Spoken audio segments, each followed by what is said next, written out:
भैया light of कर दीजिए।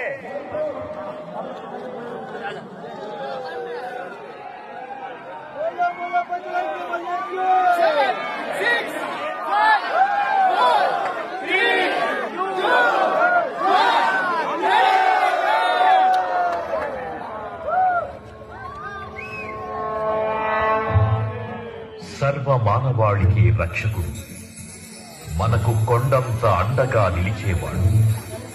మనసులో తలచిన వెంటనే గుండెల నిండా ధైర్యాన్ని నింపగలిగే మహాయోధుడు, అభయహస్తంతో ఎల్లవేళలా మనల్ని కాపాడే ఆ పవనపుత్రుడి ఇప్పుడు మనసారా స్తుతించుకుంటూ శ్రీ పంచముఖ ఆంజనేయ స్వామిగా అవతారమెత్తిన కథ దృశ్య రూపంలో తిలకిద్దాం రండి.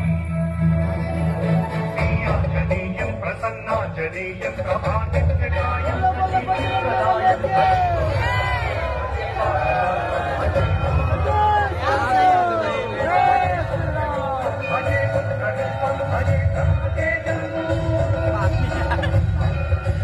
అది రామాయణ మహాయుద్ధం.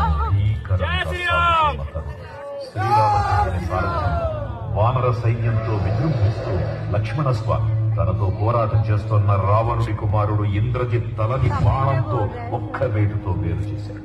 ఇంద్రజిత్ మరణ వార్త విన్న రావణుడు ఆవేశంతో ఊగిపోయాడు. ప్రతీకారం కోసం పాతాళ లోకాధిపతి తన సోదరుడు అయినటువంటి మహిరావణుడి సహకారం కోరాడు.